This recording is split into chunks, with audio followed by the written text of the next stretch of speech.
Y'all, this your girl Shade at undergroundgirlsofhiphop.com.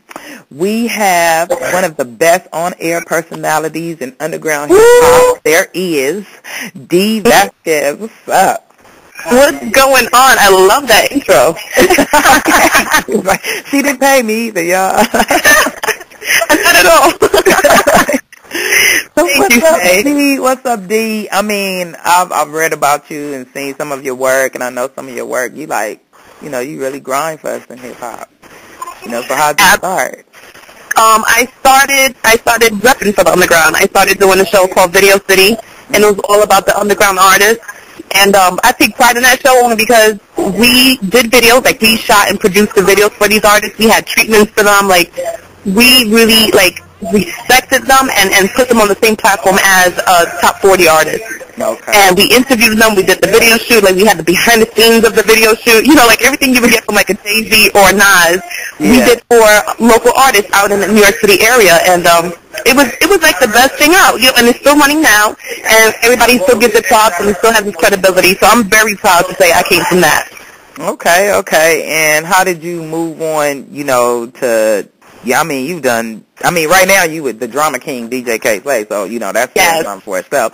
But you've written articles, you've hosted shows, you've done so much. How did you go from being an underground, and you still underground, you still represent the underground to me, because anybody that opens doors for the underground is underground. But how did you make that transition? Did you get an agent, or was it just? No, man, I still don't have an agent. Everything I do, I really take up a really grassroots approach to my career. Okay. And to me, it works out the best. I obtain real relationships. And just to answer your question, what I did was audition. To this day, I go on auditions. And another thing is that I have been recommended for other gigs due to my work. So people see my work, they see me perform live on stage. And when I say perform live on stage, I mean hosting live on stage. Or they see me rock the mic on air or something. They're like, yo, we really like what she does and how she reps for the people. And come do it over here and come do it over there. So, aside from the auditions, a lot of it has been referral work. They see my work and they're like, yo, I like how you rep. Come over here. So that's really what it's been. How did you get the love for hip hop?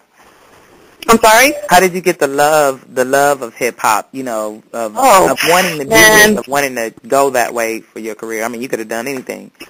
That's absolutely true. To be honest with you, I don't know where I got the love. It just came natural to me. It just spoke to me.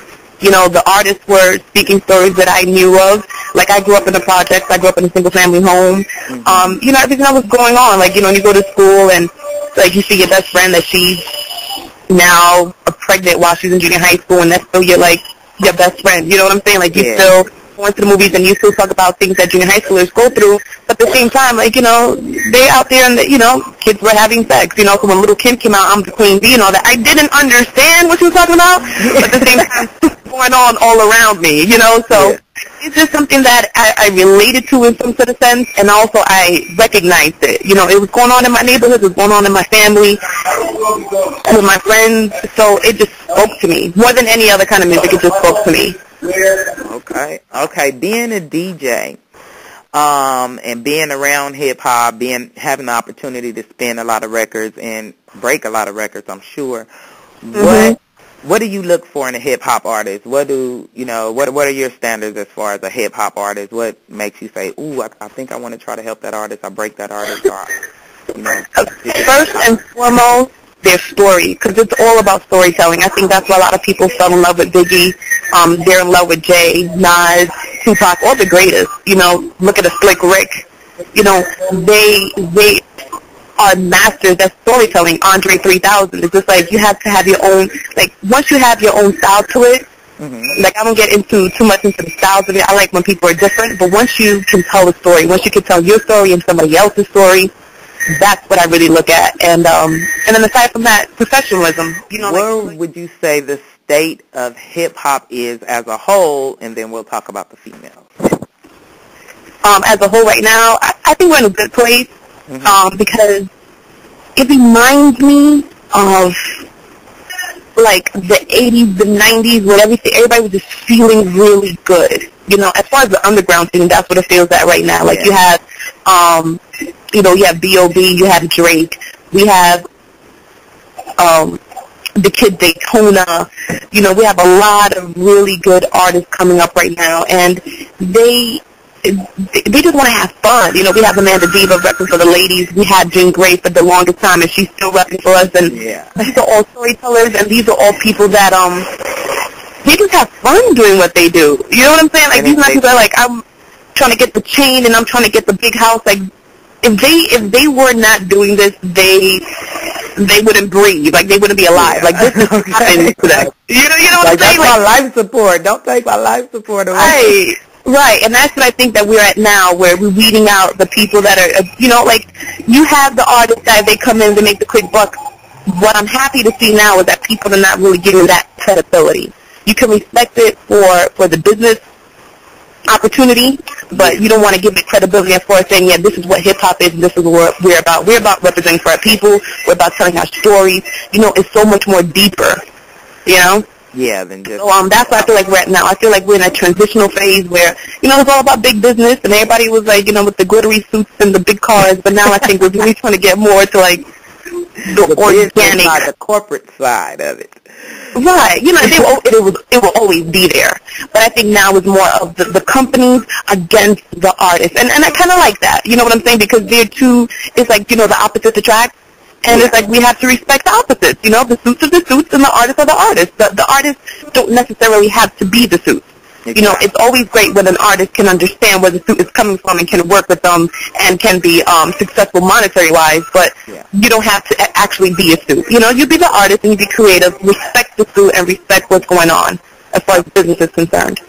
Now, what do you feel that, as far as just females are concerned, what do you feel that we are, as far as hip-hop is concerned? Do you feel that there's a voice there today, or do you think that's something we're still working on?